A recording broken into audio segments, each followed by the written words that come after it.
Varicose veins కి సరైన చికిత్స కోసం సంప్రదించండి ఎవిస్ హాస్పిటల్. నమస్తే రమగారు. నమస్తే జయ. రమగారు, ఫ్యామిలీ ఇష్యూ ఒకటి తీసుకుందామండి ఈరోజు. ఏంటంటే వైఫ్ అండ్ హస్బెండ్ ఈ రిలేషన్లో వైఫ్ వైపు కానీ హస్బెండ్ వైఫ్ కానీ, అంటే వైఫ్ అంటే బహుశా నొచ్చుకుంటారేమో నాకు తెలియదు, కానీ ఎక్స్ట్రా ఇష్యూస్ అంటే పార్ట్నర్తో కాకుండా ఇంకొకళ్ళు ఎంటర్టైన్ చేయటం, రెండు వైపులా, ఇటు అమ్మాయి వైపును కానీ అబ్బాయి వైపును కానీ, అది ఎంతలా ఉంటుందంటే ఎప్పుడు వాళ్ళతోనే చాట్ చేస్తూ ఉండటం, ఎప్పుడు మెసేజ్లు చేసుకోవటం, లేకుంటే బయట కలవటం, ఇక నానా రకాలు. ఇంట్లో మనిషిని పట్టించుకోరు.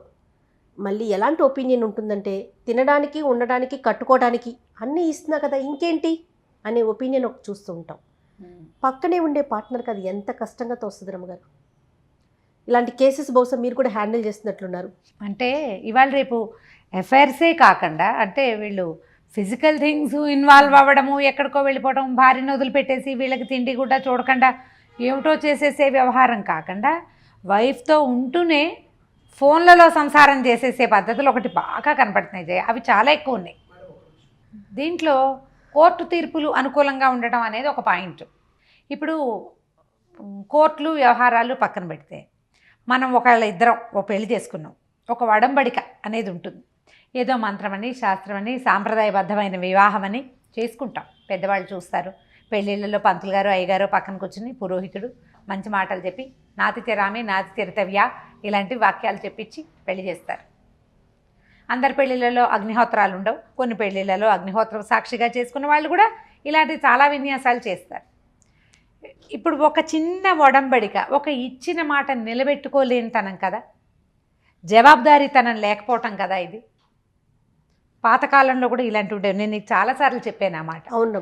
ఒక రాజుగారు ఒక 6-7 పెళ్ళిళ్ళు చేసుకోవటం, అంటే మనం చెప్పుకునే చాలా స్టోరీల్లో కూడా వింటాం. ఇప్పుడు రాజుగారి నాటి పరిస్థితి పద్ధతులు వేరు. అప్పుడు భార్యాభర్తలు ఒకే ఇంట్లో ఉండటము, ఒకళ్ళ మొహాలు ఒకళ్ళు చూసుకుని వాళ్ళిద్దరూ కలిసి ఈ జీవిత రథాన్ని ముందుకు లాక్కెళ్ళటము ఉన్న రోజులు కావు. రాజుల కథల్లో కూడా నేను రాజులే చాలామంది పెళ్ళిళ్ళు చేసుకున్నారని చెప్పా, కానీ ఆ రాజ్యంలో ప్రజలంతా చాలా పెళ్ళిళ్ళు అన్నమాట నేను నీకు చెప్పలా. ఇప్పుడు అలాంటివి జరగలేదు.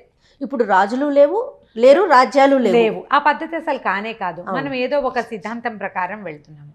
ఇప్పుడు ఈ ఎక్స్ట్రా మ్యారిటల్ అఫైర్స్, స్నేహాలు పార్ట్నర్ని విపరీతంగా బాధించి వాళ్ళు చాలా కుంగుబాటుకి లోనైపోయి ప్రపంచానికి మొహం చూపించలేని పరిస్థితికి వచ్చి, మీ పిల్లల పెంపకాలు సరిగ్గా అవ్వక ఇలా దుర్భరమైన స్థితికి వచ్చేసే పరిస్థితి ఇప్పుడు కనిపిస్తోంది బాగా. తండ్రుల లేదా తల్లుల దుష్ప్రవర్తన వల్ల తరాల వెంబడి జీవితాలు పాడైపోతాయి. భార్యాభర్త ఉన్నారు, ఇద్దరు ఉద్యోగాలు చేసుకుంటారు, కష్టపడి ఇంటికి వస్తారు. ఆ అమ్మాయి ఇంట్లో పిల్లలతోటి వంట పని చేసి ఏదో తంటాలు పడుతుంటుంది. ఈయన ఫోన్లో ఎవరితోటో రొమాంటిక్ చాటింగ్లో ఉంటాడు. ఏదో ఒక్క వాక్యం కనపడుతుంది కంటికి, ఎంత నొప్పిని కలిగిస్తుందో, అది ఎంత బాధగా ఉంటుందో. ఈ రొమాంటిక్ చాట్ చేసే ఆడగాని మొగ కానీ ఈ పరిస్థితి నాకు వస్తే నేనేమిటి అని చచ్చినా ఊహించరు. ఎంతో సెల్ఫిష్గా ఉంటారు. నా పెళ్ళాం కూడా ఇలాగే చేయొచ్చు, లేదా నా మొగుడు కూడా ఇలాగే చేస్తాడు కదా అన్న ఊహ కూడా ఆ క్షణం, అంటే అది ఇలా పరాయి వాళ్ళతో ఇన్వాల్వ్ అవ్వడం అనేది అమిత కిక్నిస్తుంది జయ. కానీ రమగారు, ఇంతకు ముందు మీరు ఒక మాట చెప్పారు చూడండి, ఫిజికల్ రిలేషనే ఉండక్కర్లా ఫోనులతోనే సంసారాలు చేసేస్తున్నారండి. నిజంగా అది జరుగుతోంది జయ. నేను నాకు కేసులు వచ్చినాయి, బాగా చదువుతున్నాం దాని మీద జయ. ఈ చాటింగులతోటి వాళ్ళ కష్టాలు, ఇబ్బంది సబ్బందులు వినేసి వాళ్ళకి డబ్బులు ఇచ్చేయటం, డబ్బులు పంపేసేయటం, ఎక్కడికైనా రమ్మంటే అక్కడికి వెళ్ళిపోవటం, ఎంటర్టైన్ చేయటం, డబ్బులు ఇచ్చేసే వాళ్ళ కష్టాలు పేపర్లకు ఎక్కుతూనే ఉంటాయి. ఫోన్లో ఆవిడెవరు హనీ ట్రాప్ అని వింటూనే ఉన్నాము.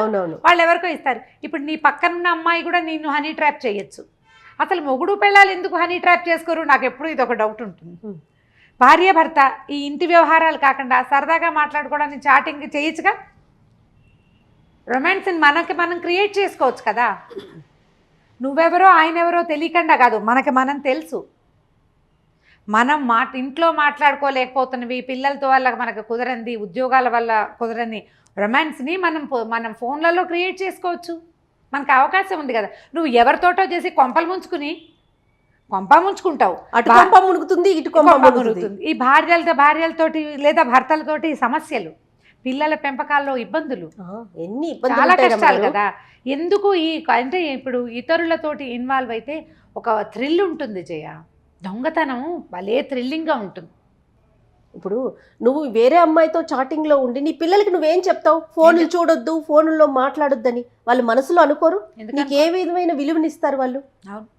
అంతే కదా రమ్మగారు. ప్లస్ నీతో పాటు ఉండే ఆ స్త్రీ, ఆ అమ్మాయి ఎంత ఇబ్బంది పడుతూ ఉంటుంది, ఎవరికి చెప్పుకోలేదు. అంటే ఈ అమ్మాయికి ఏదో తెలివితేటలు లేవు, ఇది రొమాంటిక్ కాదు, ఇదేదో కాదు, అదేదో తప్పులు కాదు, వెతుకుతూ ఉంటారు. అది కాదు కాబట్టి నువ్వెవరితో మరి నీ పెళ్ళం కూడా నువ్వు బాగా ప్రేమగా ఉండే వాళ్ళ కోసం వెళ్ళరా, వెళ్తారు కదా.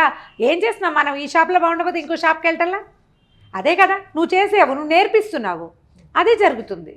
ప్రధానమైంది మనం అక్కడ ఇంకోటి ఆలోచించాలి. చెప్తారు రమ్మగారు, నాకొక న్యాయం తనకొక న్యాయం. అలా ఎలా ఉంటుంది? ఎట్లా ఉంటుంది చెప్పు? అంటే ప్రాక్టికల్గా ఆడవాళ్ళు అంత ముందుకు వెళ్ళలేకపోతారు కదా. ఎందుకు వెళ్ళట్లేదు జయ?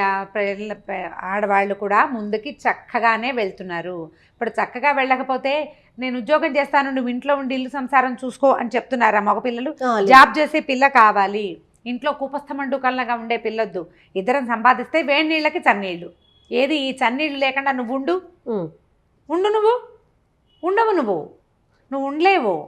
ఎవరైనా ఇద్దరు ముగ్గురు ఫ్రెండ్స్ భార్యలు ఉద్యోగాలు చేస్తుంటే వాళ్ళు చక్కగా హాయిగా ఇద్దరు కలిసి కలపోసుకుని సంసారం చేసుకుంటున్నారు, బాగా సంపాదించుకోగలుగుతారు, అవి ఇవి కొనుక్కుంటున్నారు, పిల్లలకి బెటర్ ఎడ్యుకేషన్ ఇస్తున్నారు, ఫారిన్ ట్రిప్లు వెళ్తారు, మనం వెళ్ళలేకపోతున్నాం అనిపిస్తుంది.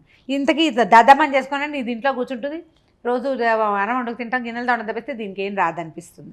ఇది కూడా ఈ అమ్మాయి కూడా ఏదైనా చేయాలా అంతేగా. లేదా నువ్వు బయట ఉద్యోగం మాత్రమే చేసుకొస్తే నీ ఇల్లు వాకిలి నడిపి పిల్లలు, స్కూళ్ళు, కరెంట్ బిల్లులు, ఫోన్ బిల్లులు, ఆ బిల్లులు, ఈ బిల్లులు, పనులు సమస్తమైనవి ఆడవాళ్ళతోటే చేయిస్తారు. అలా వాళ్ళని చూడలేదా? ఉద్యోగం తప్పిస్తే రెండో పని చేయరు. నేను జాబ్ చేస్తాను కాబట్టి నువ్వు పిల్లల్ని నువ్వే చూసుకోవాలనే మహానుభావులు నా దగ్గరికి 10 కేసులు వచ్చినాయి జయ. అతను ఏం చేయడు, అన్నీ నేనే చూసుకోవాలి, జాబ్ చేస్తున్నా, డబ్బులు తెచ్చిస్తున్నా కదా అంటాడు, బాధ్యత అయిపోయింది, మిగిలిన పనంతా ఆడవాళ్లే చేసుకుంటున్నారు. అయినా కూడా ఎవరైనా జాబ్ హోల్డర్ని చూడగానే ఈ అమ్మాయి ఉద్యోగం చేయట్లేదు అనిపిస్తుంది. ఇది ఒక వేరే పాయింట్ జయ, ఇది వేరే పాయింట్. ఇక్కడ ప్రధానంగా మనం మాట్లాడేది ఏంటంటే ఈ ఎక్స్ట్రా మ్యారిటల్ అఫైర్స్ కానీ చాటింగ్ కానీ మోతాదు మించకండి. దానివల్ల మీకు వచ్చే థ్రిల్లు, మీరు అనుభవించే సంతోషం పక్కన పెడితే మీ జీవితం ఎవ్వరికి, మీ పిల్లలకు కూడా ఎగ్జాంపుల్గా, బ్యాడ్ ఎగ్జాంపుల్గానే మీరు బ్యాడ్ ఎగ్జాంపులే అవుతారు. ఇలా చేయొచ్చు, ఇది ఓకే అనే విషయాన్ని మీ పిల్లలకి మీరు అక్షరాలా నేర్పించేస్తారు. అలా అక్షరాలా నేర్పించే, అసలు వెరీ సారీ టు సే ఈ మాట, మనం సిగరెట్లు తాగటం సహజంగా చేసేసాం, మందు కొట్టడం సహజంగా చేసేసాం, ఎవరి గురించైనా చులకనగా మాట్లాడడం సహజంగా చేసాం, బూతులు ఎఫ్ సౌండ్ లేకుండా మాట్లాడడం రావటం లేదు పిల్లలకి. నాన్నన్నింటికీ ఎఫ్ అంటాడు. ఇదివరకు షిట్ అనేవాళ్ళు, పేడ నోట్లో, ఇప్పుడు దరిద్రాన్ని నోట్లో వేసుకుంటారు దౌర్భాగ్యులు. మీరు మాట్లాడి దిక్కుమాల సినిమాలు చూసి పిల్లలకి బ్యాడ్ వర్డ్స్ అని అత్యంత సహజమైన వాటిగా నేర్పించేసాం. దాంతోపాటే మీ తాలూకు ఈ దుష్ప్రవర్తన ఉంది చూసారా, పార్ట్నర్కి అన్యాయం చేసేయటం, వాళ్ళ కష్టాన్ని పట్టించుకోకపోవటం, వాళ్ళకి బాధ కలిగిస్తున్నా సరే ఇంకా పోక్ చేయటం, అది కూడా మీ పిల్లలకు నేర్పిస్తారు. రేపొద్దున అది మీరు అనుభవించాల్సి వస్తారు ఖచ్చితంగా. పిల్లల జీవితాలు అన్యాయం అయిపోవటం, ఎంజాయ్మెంట్కి ఒక హద్దు పద్దు లేకపోవటం, ఎక్కడ ఒక్క బ్యారికేడ్ లేదు, ఏ పరిధి లేదు, మనకి గీతలు లేవు. ఈ గీతల్లో బతికిన వాడు చక్కగా ఉంటాడు, వాళ్ళ పిల్లలు బాగుంటారు. జ్ఞాపకం చేసుకోండి, మీరు గీతల్లో ఉన్న నాన్నల పిల్లలు కదా, అంతే కదా. మన నాన్నని గుర్తు చేసుకోండి, గీతలు దాటిన నాన్నల కొడుకులు ఎలా ఉంటారు? మనకి ప్రత్యక్షంగా ఎగ్జాంపుల్స్ ఎన్నో చూస్తున్నామా. మన నాన్నల్ని గుర్తు చేసుకోండి. ఇది 50 ఏళ్ళు దాటిన ప్రతి వాళ్ళు, 40 దాటిన ప్రతి వాళ్ళకి మన నాన్నలు ఎంత ఎథికల్గా ఉన్నారు, ఎంత జాగ్రత్తగా జీవితాలు నడుపుకున్నారు. మనమేంటి చేతిలోకి డబ్బులు రాగానే ఇంత విశృంఖలత, స్మార్ట్ ఫోన్ లాగానే విశృంఖలత, ఎవడూ చూడ్డు కాబట్టి చేసేస్తాం. చూడకూడని వ్యక్తి చూసేశాక తర్వాత నీ జీవితం ఎక్కడికి వెళ్తుంది? నీతో పాటు ఉన్న నీ పిల్లలు, నీ కజిన్స్, ఉన్న సమాజం అంతా ఏ పక్కకి తీసుకెళ్తావు? పైగా 10 ఏళ్ల లోపల పిల్లలు ఏది చూస్తారో 30 ఏళ్ల తర్వాత వాళ్ళు అదే చేస్తారు. 30 ఇచ్చాక ఖచ్చితంగా. ఈ 10 ఏళ్ల లోపల తల్లుల ఏడుపుని, తండ్రుల దౌష్ట్యాన్ని చూసిన పిల్లలు సేమ్ డిట్టో నాన్నలాగానే ప్రవర్తిస్తారు, లేదా ఆ మనిషి మీద ద్వేషం పెంచుకుంటారు. ద్వేషం పెంచుకున్న ప్రవర్తనలో తేడాలు ఏముండవు, ఇవే చేస్తారు జయ. అసలు నెగిటివిటీ రాదంటారండి? నెగిటివిటీ వస్తుంది, అయినా వీళ్ళు కూడా చేస్తారు. అది టేకెన్ గ్రాంటెడ్గా తీసుకుంటారు. నెగిటివిటీ వస్తుంది, నాన్నల మీద అయిష్టం వస్తుంది. దానివల్ల ఏం ప్రయోజనం? ఉపయోగం లేదు, ప్రయోజనం లేదు కదా. ఇది చెయ్యకూడదు అనేది వాడు బ్రెయిన్లో ఫిక్స్ అవ్వాలా. నాన్న చేశాడు మనం చెయ్యొచ్చు అని కూర్చుంటుంది లోపల సబ్కాన్షియస్లో. ఖచ్చితంగా ఆ పరిస్థితి వస్తే మా నాన్న కూడా ఇలాగే చేశాడు. మాకు తెలిసిన ఒక ఫ్రెండ్స్ అసలు ఈ మాట ఎప్పుడు చెప్పకూడదు అనుకుంటా, కానీ వాళ్ళకి గుర్తొచ్చింది నాకు. మా నాన్న తాగేవాడు, నేను తాగుతాను, నా కొడుకు తాగుతాడు, చూస్తే ఏమవుతుంది? ఏది ఇదే మాటతో మా నాన్న చచ్చిపోయాడు, నేను చచ్చిపోతాను, నా కొడుకు చచ్చిపోతాడు అని నువ్వను. కొడుకు చచ్చిపోతాడన్న మాట ఎంత నొప్పిని కలిగిస్తుంది. తాగుతాడన్నది ఎందుకు నొప్పిని కలిగించట్లేదు? దీని పర్యవసానం ఇదేనని నువ్వెందుకు నమ్మవు? నువ్వెందుకు అనుకోవు? అంత ఊహించలేకపోతారు రమ్మగారు. ఎందుకు ఇది ఊహించాడు కదా, తీసేసుకుంటారు. అయ్యో 6-7 ఏళ్ళ నా కొడుకు నేను తాగుతుండగా చూస్తే పెద్దయ్యాక మేము తాగలా, మన నా కొడుకు తాగుతాడు అన్నట్టుగా తాత చచ్చిపోయాడు, నా కొడుకు చచ్చిపోతాడని 5-6 ఏళ్ళ పసిబిడ్డని నువ్వు అనుకోగలవా?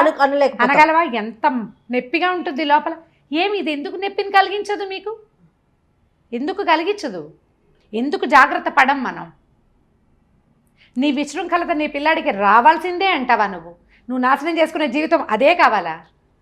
అలాగే చేయాలా మనం?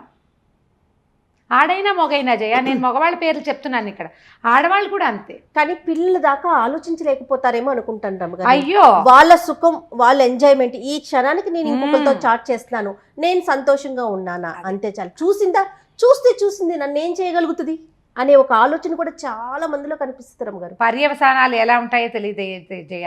20 ఏళ్ళ 19 ఏళ్ళ ఆడపిల్లలు ప్రేమల్లో పడతారు, ఎవరినో చేసుకుంటాం అంటారు. నువ్వు చాట్ చేయట్లేదా అంటారు నాన్నని. తలకాయ ఎక్కడ పెట్టుకుంటావు? అసలు అది ఎందుకు ఆలోచించాం మనం? అసలు పిల్లల దాకా ఎందుకండి? మనతో ఉన్న మనిషిని మనం ఇబ్బంది పెట్టడమే కదా. అదే కదా. అంటే ఆమె అంత లెక్క ఉండదు జయ. ఆమె కానీ అతను కానీ పార్ట్నర్స్కి అసలు లెక్కే లేదు. పిల్లలు పెద్ద లెక్క కదా, పిల్లలు చాలా పెద్ద లెక్క. ప్రధానమైంది ఇలాంటి పనుల వల్ల పర్యవసానం ఏమిటి అనేది ఆలోచించి ఒక గీత గీసి పెట్టుకోవాలి. గీతలో ఉండాలి. ఈ బ్రాకెట్స్ని ఎప్పుడైతే దాటుతామో మన జీవితాల మీద మనకి కంట్రోలే ఉండదు, పట్టు లేదు, ఉండదు, ఇంకేం లేదు. ఇక నీ లైఫ్కి అర్థమే లేదు. ఎన్నో రకాల జీవజాలాలు పెరుగుతుంటాయి. 80 కోట్ల 1000 కోట్ల జీవజాలం ఉంది భూమి మీద. నువ్వు కూడా అందులో ఒక జీవాన్ని, మనిషివి కాదు నువ్వు.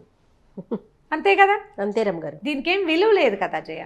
దీనికి విలువ ఉంచుకోవాలంటే నీకు చిన్న గీతలు ఖచ్చితంగా ఉండాలి. పెద్ద పెద్ద బ్యారికేడ్స్ చాలా ఎథికల్గా బతకలేకపోతాం ప్రపంచంలో, కష్టం అనిపిస్తుంది. కొన్ని గీతలు పెట్టుకో, ఈ హద్దు దాటద్దు, ఇక్కడ ఉందాం అని ఆలోచిస్తే ఆడవాళ్ళు కానీ మగవాళ్ళు కానీ ఇప్పుడు సమాజం పోతున్న వెర్రిపోకడల్లోంచి కొంచెం మనం వెనక గీత లోపలికి వెళ్ళగలుగుతాం. ఈ గీతలో నువ్వు ఉండి ఈ గీత గీసి నేర్పించు పిల్లలకి. అది టీచర్స్ నేర్పించాలి స్టూడెంట్స్కి. టీచర్కి ఏ గీత లేదు, నువ్వు అన్నీ దాటేస్తావు, నువ్వు ఎవరికి నేర్పిస్తావు? ఏం నేర్పిస్తావు? సైన్స్ ఒకటి చెప్తే చాలదు కదా.